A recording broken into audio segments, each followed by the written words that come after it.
السلام علیکم ورحمۃ اللہ. اذان دے دیں. اللہ اکبر اللہ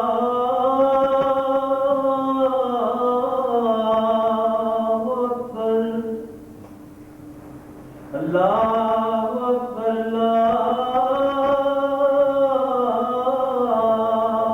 اکبر. اشہد ان لا الہ الا اللہ. اشہد ان لا الہ الا اللہ.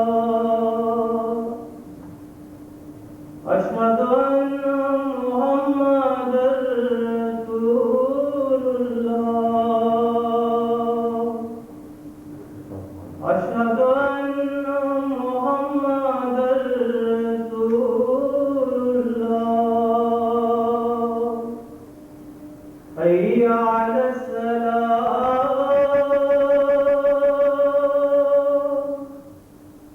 حی علی الصلاۃ. حی علی الفلاح.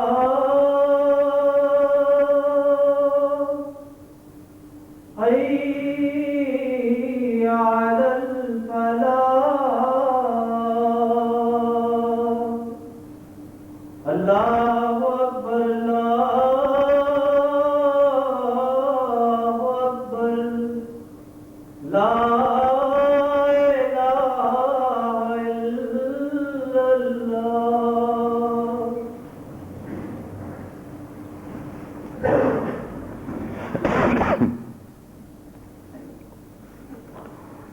اشهد ان لا اله الا الله وحده لا شريك له واشهد ان محمدا عبده ورسوله. اما بعد فاعوذ بالله من الشيطان الرجيم. بسم الله الرحمن الرحيم. الحمد لله رب العالمين الرحمن الرحيم مالك يوم الدين. إياك نعبد وإياك نستعين. اهدنا الصراط المستقيم صراط الذين أنعمت عليهم غير المغضوب عليهم ولا الضالين.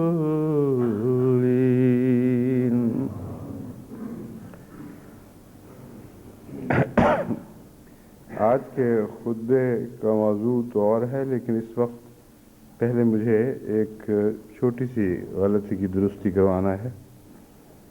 حضرت اقدس مسیح موعود علیہ السلام کی ایک نصیحت کا ذکر میں نے ان الفاظ میں کیا تھا: سچے ہو کر جھوٹوں کی طرح تذلل اختیار کرو.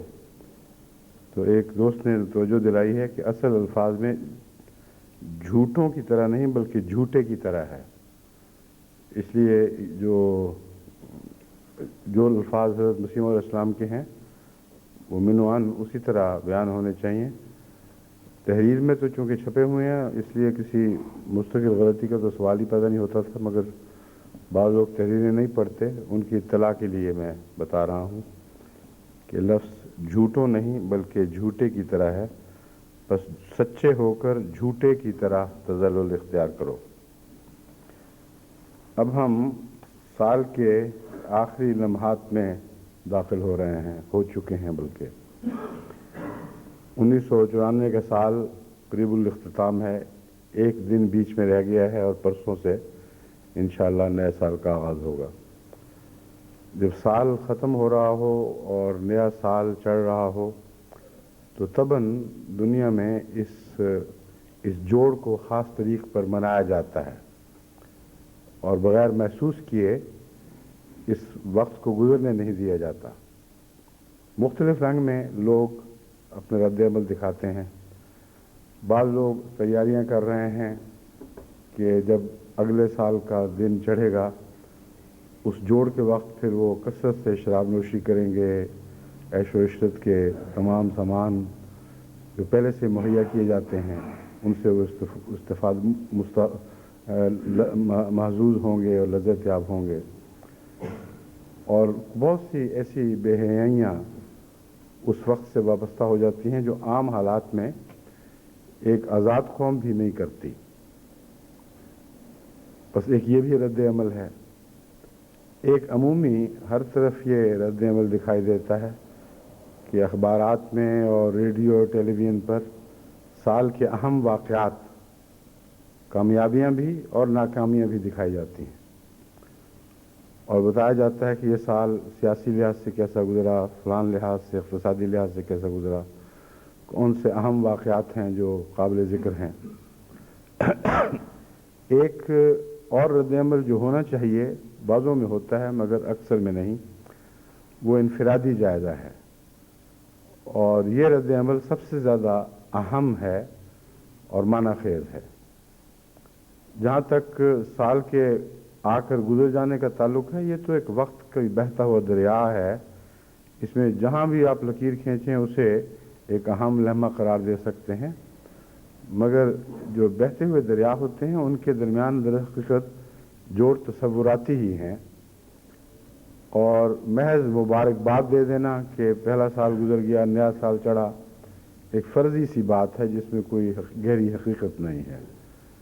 کوئی عقل کی بات ایسی نہیں کہ جس کے متعلق جماعت کو مشورہ دیا جائے کہ سب مبارکبادیں دو۔ مبارکباد دل سے نکل آتی ہے تو نکلنے دو، بے شک کوئی حرج نہیں، مگر وہ مقصد کو پورا کرنے والی نہیں۔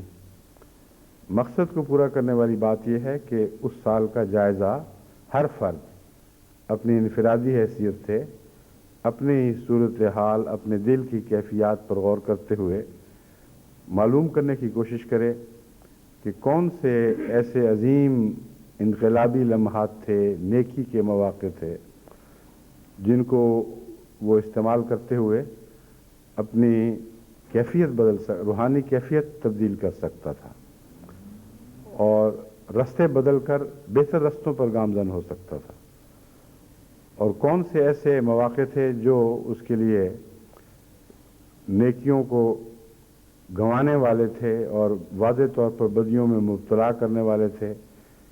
جس آواز کو اسے رد کرنا چاہیے تھا اس آواز کو رد نہ کر سکا اور ان غلط رستوں پر گامزن ہو گیا۔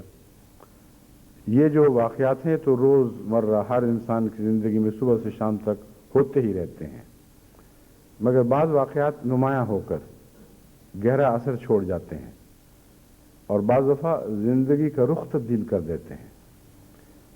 یہ ایسی بحث نہیں ہے جسے قومی اور اجتماعی طور پر اٹھایا جائے اور عامت الناس میں زیر بحث لایا جائے، لیکن میرے نزدیک سب سے اہم رد عمل یہی ہے جو انسان کو وقت کے ایک حصے کے گزرنے کے بعد دوسرے حصے کے آغاز کے جوڑ پر دکھانا چاہیے، اور یہ اچھا مفید ایک انسانی زندگی میں اچھی مفید روایت پیدا کرنے والی بات ہوگی۔ یعنی اسے اگر مستقل اختیار کر لیا جائے تو ایک اچھی روایت ہے، اور آن حضرت صلی اللہ علیہ وآلہ وسلم نے فرمایا کہ جو بھی میری امت میں اچھی روایات قائم کرے گا، ان پر عمل کرنے والا اور پھر ان روایات سے فائدہ اٹھا کر آگے بات پہنچانے والا، جب تک بھی ان روایات پر عمل ہوتا رہے گا اس وقت تک اس روایت کو جاری کرنے والے کو ان سب کا ثواب پہنچے گا جو اس نیک روایت کو قائم کر کے یعنی اس نیک روایت سے استفادہ کرتے ہوئے پھر اسے آگے بڑھاتے ہیں۔ بس یہ ایک ایسی روایت ہے میں سمجھتا ہوں جسے اگر ہم اپنی جماعت میں جاری کریں تو محض سرسری مبارکبادوں سے، اور جیسا کہ ہمارے ہاں مختلف رواج ہیں، بس پیدائش ہوئی ہے تو برتھ ڈے پہ بہت مبارکباد دی، کہیں وہ پارٹیاں منائی جاتی ہیں، کارڈز وغیرہ بھیجے جاتے ہیں، ان کے مقابل پر یہ روایت دو طرح سے منائی جا سکتی ہے جو میں تجویز کر رہا ہوں۔ اول یہ کہ جب سب دنیا پر ایک سال غروب ہوتا ہے اور ایک اور سال طلوع ہوتا ہے، اس وقت اپنے نفس کا انسان جائزہ لے، اپنے ماضی پر نگاہ رکھ کے اپنے اس سال کی ماضی سے فائدہ اٹھانے کی کوشش کرے، کچھ فیصلے کرے کہ آئندہ جب اس قسم کے امتحان درپیش ہوں گے تو یہ غلطیاں میں نہیں کروں گا، اور روحانی طور پر جو اس نے کوشش اور جد و جہد کی، اس جد و جہد پر بھی نظر ڈالے اور اس کے ماحصل کو بھی دیکھے۔ مثلا دعوت اللہ پہ زور ہے تو ہر آدمی اپنے نفس میں غور کر سکتا ہے کہ میں نے انفرادی طور پر اس میں کیا حصہ لیا ہے، کیا دوسروں کی کوششوں کا پھل دیکھ کر ہی لذت محسوس کر رہا ہوں، یا خود مجھے بھی کچھ توفیق ملی ہے، خدا نے مجھے بھی کوئی روحانی اولاد عطا کی ہے۔ یہ سوچ گہری ہونی چاہیے، معنی خیز ہونی چاہیے، اور پھر اس کے ساتھ ہی اس سوچ کا ایک اور سلسلہ جاری ہونا چاہیے کہ میں آئندہ سال کیا ایسا پروگرام بناؤں کہ سال کے بعد پھر کہیں دوبارہ یہ پچھتانا نہ ہو۔ جیسا کہ بعض شعراء نے اس قسم کے مضمون کو اپنے شعروں میں بڑی عمدگی سے باندھا ہے۔ مثلا بعض اشعار میں یہ ملتا ہے، اب کے بھی دن بہار کے یوں ہی گزر گئے، اور اس مصرے کی تکرار ہوتی ہے کہ ہر دفعہ بہار آنے سے پہلے تمنا ہوتی تھی کہ بہار میں یہ ہوگا اور وہ ہوگا، مگر نہ یہ ہوا نہ وہ ہوا، اور بہار کے آخر پر انسان مڑ کے دیکھتا ہے تو حسرت سے کہتا ہے کہ اب کے بھی دن بہار کے یوں ہی گزر گئے۔ حضرت مسیح موعود علیہ الصلوۃ والسلام نے بھی انسانی زندگی کو مد نظر رکھتے ہوئے ایک نصیحت فرمائی ہے کہ اے غافل، تو اپنی عمر پر نگاہ ڈال کر غور کر، یہ نہ ہو کہ خدمت قرآن سے آری ہی اس دنیا سے سفر کر رہا ہو، اور یہ احساس بہت دیر میں پیدا ہو کہ میں پیدا ہوا، بڑا ہوا، اللہ تعالیٰ کے احسانات سے فائدے اٹھائے، اچھی زندگی گزر گئی، مگر خدمت قرآن کی توفیق نہ ملی۔ بس ہر شخص کی سوچ کے مطابق ان زندگی کے جوڑوں پر جہاں ایک دور دوسرے دور میں داخل ہو رہا ہوتا ہے، انسان کو مختلف قسم کے خیالات آتے ہیں، مختلف قسم کے تصور اس کے دل سے ابھرتے ہیں، اور سب سے اچھا وہی ہے تصور جو خدا کی طرف مائل کرنے والا ہو، جو نیکیوں کی طرف توجہ دلانے والا ہو، آئندہ سال اپنی زندگی کو بہتر بنانے کے لیے ممد اور معاون ثابت ہو۔